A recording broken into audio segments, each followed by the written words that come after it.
ফ্রান্সের মিরাজ 2000 যুদ্ধবিমান পেল ইউক্রেন, রাশিয়ার জন্য নতুন চ্যালেঞ্জ। এ বিষয়ে আলোচনা করব আজকের এই প্রতিবেদনে। ভিডিওটি শেষ পর্যন্ত দেখলে এই বিষয়ে অনেক গুরুত্বপূর্ণ কিছু তথ্য জানতে পারবেন। 2022 সালের ফেব্রুয়ারিতে রাশিয়া যখন ইউক্রেন আক্রমণ শুরু করে, তখন এটি ছিল একটি বিশ্বব্যাপী সংকটের সূচনা। রাশিয়ার একপাক্ষিক আক্রমণ ইউক্রেনের সার্বভৌমত্ব এবং আঞ্চলিক অখণ্ডতার প্রতি গুরুতর হুমকি সৃষ্টি করে, যা আন্তর্জাতিক পর্যায়ে বিরোধিতা এবং উদ্বেগের সৃষ্টি করে। যুদ্ধের শুরুর দিনগুলোতেই পশ্চিমা শক্তির পক্ষ থেকে ইউক্রেনকে সহযোগিতা করার প্রতিশ্রুতি দেওয়া হয়েছিল, বিশেষ করে আধুনিক সরঞ্জাম, অস্ত্র এবং প্রশিক্ষণের মাধ্যমে। এই সহায়তা যুদ্ধের গতিপথ পাল্টে দেয় এবং পশ্চিমা দেশগুলো ইউক্রেনের পক্ষ থেকে রাশিয়ার বিরুদ্ধে এক হয়ে ওঠে। এর ফলে ইউক্রেনের সেনাবাহিনী সামরিকভাবে শক্তিশালী হয়ে ওঠে এবং একাধিক নতুন প্রযুক্তি ও অস্ত্রের দ্বারা তাদের প্রতিরক্ষা সক্ষমতা বৃদ্ধি পায়। ফ্রান্সের নির্মিত মিরাজ 2000 একটি অন্যতম প্রশংসিত মাল্টিরোল ফাইটার জেট, যা দীর্ঘকাল ধরে ফ্রান্সের বিমান বাহিনীতে ব্যবহৃত হচ্ছে। এই বিমানটি বিশেষ করে তার গতি, ম্যানুভারেবিলিটি এবং আকাশ থেকে আকাশে হামলা করার সক্ষমতার জন্য পরিচিত। এটি একটি অত্যাধুনিক এবং অত্যন্ত কার্যকরী বিমান, যার মাধ্যমে যুদ্ধের অনেক নতুন সমীকরণ সৃষ্টি হতে পারে। ফ্রান্স ইউক্রেনের প্রতি তার সমর্থন প্রকাশ করে এবং এই অত্যাধুনিক ফাইটার জেট পাঠায়। এতে ইউক্রেনকে এক নতুন ধরনের আক্রমণাত্মক ক্ষমতা অর্জন করার সুযোগ সৃষ্টি হয়েছে। মিরাজ 2000 এর প্রধান বৈশিষ্ট্য হল এর একাধিক ভূমিকা পালন করার সক্ষমতা। এটি সিঙ্গেল পাইলট অপারেশনে পরিচালিত হয় এবং যে কোনো ধরনের আক্রমণাত্মক বা প্রতিরক্ষা মিশনে সমানভাবে কার্যকর। আকাশ থেকে আকাশে মিসাইল, গোলাবারুদ বহন করার পাশাপাশি এটি আকাশ থেকে ভূমিতে আক্রমণ হানতেও সক্ষম, যা এটিকে যুদ্ধক্ষেত্রে একটি অত্যন্ত মূল্যবান যন্ত্রে পরিণত করে। ইউক্রেনের বিমান বাহিনী এই বিমানটির মাধ্যমে আকাশপথে তাদের আধিপত্য আরও সুদৃঢ় করতে সক্ষম হবে। ফ্রান্সের মিরাজ 2000 ফাইটার জেট ইউক্রেনের হাতে আসার পর রাশিয়ার জন্য এর প্রতিক্রিয়া অত্যন্ত গুরুতর হতে পারে। রাশিয়ার, যা ঐতিহ্যগতভাবে একটি শক্তিশালী সামরিক বাহিনী হিসেবে পরিচিত, তার আকাশ প্রতিরক্ষা ব্যবস্থার শক্তি এবং বিমান বাহিনীকে আরও সক্ষম ও গতিশীল করতে বাধ্য হবে। যুদ্ধের সময় ইউক্রেনের আকাশ প্রতিরক্ষা এবং আক্রমণাত্মক ক্ষমতা বৃদ্ধির ফলে রাশিয়াকে তার বিমান বাহিনীর কৌশল পূর্ণ বিবেচনা করতে হবে। রাশিয়ার সামরিক বাহিনী অত্যন্ত উন্নত র্যাডার ও সিগন্যাল প্রযুক্তি ব্যবহার করে এবং মিরাজ 2000 এর মতো বিমান এর জন্য একটি বড় হুমকি হিসেবে চিহ্নিত হতে পারে। যদিও মিরাজ 2000 খুবই কার্যকরী, তবুও এটি এখনো রাশিয়ার অত্যাধুনিক আকাশ প্রতিরক্ষা ব্যবস্থার কাছে চ্যালেঞ্জের মুখে পড়তে পারে।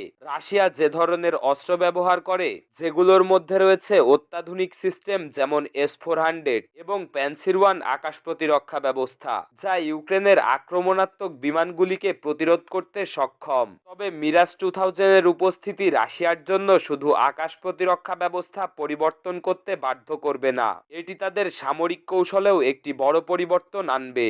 রাশিয়া হয়তো তাদের ফাইটার জেটের সংখ্যা বাড়াতে বা নতুন প্রযুক্তি ব্যবহার করে আক্রমণের উপরে প্রতিক্রিয়া জানাবে।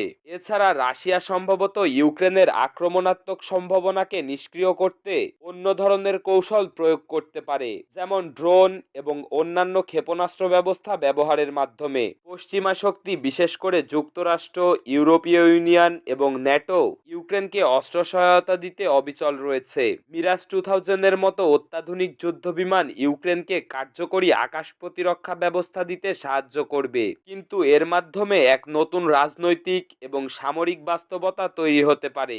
রাশিয়া যে ইতিমধ্যেই পশ্চিমা দেশগুলোর সাথে একটি উত্তেজনাপূর্ণ সম্পর্ক বজায় রেখেছে, তাদের এই প্রতিক্রিয়া হওয়া অতি নিশ্চিত ছিল। বিশেষত ফ্রান্সের এমন একটি গুরুত্বপূর্ণ অস্ত্র ইউক্রেনকে দেওয়ার ফলে রাশিয়া অত্যন্ত ক্ষুব্ধ হয়েছে এবং এই সাহায্যকে একটি আক্রমণাত্মক পদক্ষেপ হিসেবে চিহ্নিত করেছে। রাশিয়া পূর্বের যুদ্ধ অভিজ্ঞতা এবং আধুনিক প্রযুক্তির মাধ্যমে ইউক্রেনের আকাশ সীমায় তাদের বিমান বাহিনীর মাধ্যমে আক্রমণ বাড়ানোর জন্য নতুন কৌশল গ্রহণ করতে পারে। তবে এই সহযোগিতার ফলে যুদ্ধের ব্যাপকতা বৃদ্ধি পাবে, যা সামগ্রিকভাবে আন্তর্জাতিক রাজনীতি এবং নিরাপত্তার জন্য আরও বেশি বড় চ্যালেঞ্জ তৈরি করবে। রাশিয়া বিশেষ করে মিরাজ 2000 এর আধিপত্যকে শক্তিশালী আকাশ প্রতিরক্ষা ব্যবস্থার মাধ্যমে মোকাবেলা করতে চেষ্টা করবে, যার ফলে আকাশ যুদ্ধের একটি নতুন ধারা তৈরি হতে পারে। এই যুদ্ধের রাজনৈতিক দিকও অত্যন্ত গুরুত্বপূর্ণ। ইউক্রেনকে সাহায্য করতে পশ্চিমা দেশগুলোর একত্রিত হওয়ার ফলে রাশিয়া ক্ষুব্ধ এবং ক্রমশই তার প্রতিক্রিয়া আরও আক্রমণাত্মক কৌশলে সমন্বিত করেছে। পশ্চিমা সমর্থন, বিশেষ করে ফ্রান্সের মতো একটি প্রধান ইউরোপীয় দেশের সাহায্য রাশিয়ার জন্য শুধু সামরিক নয়, রাজনৈতিক দিক থেকেও বিশাল চাপ তৈরি করেছে। রাশিয়ার আভ্যন্তরীণ ও বাহ্যিক চ্যালেঞ্জের মধ্যে এটি যুদ্ধের ভবিষ্যৎ সম্পর্কে বিশ্বব্যাপী আরও অনিশ্চয়তা তৈরি করেছে। যদিও মিরাজ 2000 এবং অন্যান্য অত্যাধুনিক অস্ত্র ইউক্রেনকে কিছুটা সুবিধা প্রদান করবে, তবুও যুদ্ধের ফলাফল নির্ধারণে এটি একমাত্র প্রধান উপাদান হবে না। ইউক্রেনের সামরিক বাহিনী এখনো পর্যন্ত দুর্দান্ত প্রতিরোধ ক্ষমতা দেখিয়েছে, তবে এটি পশ্চিমা শক্তির ক্রমাগত সহযোগিতার উপরে নির্ভরশীল থাকবে। আর রাশিয়ার জন্য এই যুদ্ধ শুধুমাত্র তার আঞ্চলিক নিরাপত্তা নিয়েই নয়, এটি তার বিশ্ব শক্তির অবস্থান এবং রাজনৈতিক প্রভাবকে টিকিয়ে রাখার প্রশ্নেও রীতিমতো একটি গুরুত্বপূর্ণ পরীক্ষা হয়ে দাঁড়িয়েছে। ফ্রান্সের মিরাজ 2000 ফাইটার জেটের ইউক্রেনে আগমন রাশিয়ার জন্য একটি নতুন ধরনের সামরিক চ্যালেঞ্জ তৈরি করেছে। এই নতুন অস্ত্র প্রযুক্তির ফলে ইউক্রেনের আকাশ প্রতিরক্ষা ব্যবস্থা শক্তিশালী হয়ে উঠতে পারে, যার ফলে রাশিয়াকে তাদের যুদ্ধ কৌশল পরিবর্তন করতে হতে পারে। যুদ্ধের এই নতুন পর্যায়ে সামরিক কৌশল, আন্তর্জাতিক সম্পর্ক এবং নতুন প্রযুক্তির ভূমিকা অত্যন্ত গুরুত্বপূর্ণ হয়ে উঠবে। ইউক্রেনের পক্ষ থেকে ফ্রান্সের মতো দেশগুলোর সহযোগিতা যুদ্ধের গতিপথ পাল্টে দেওয়ার ক্ষমতা রাখে, তবে রাশিয়ার শক্তি এবং প্রতিরক্ষা সক্ষমতা কোনোভাবেই অবহেলা করার মতো নয়। এই যুদ্ধের পরিণতি অবশ্য এখনো অনেক বেশি অনিশ্চিত এবং সামরিক কৌশল এবং রাজনৈতিক সিদ্ধান্তগুলোই এটি নির্ধারণ করবে। প্রতিবেদনটি ভালো লাগলে বাংলাদেশ মিলিটারি প্লাসকে সাবস্ক্রাইব করুন।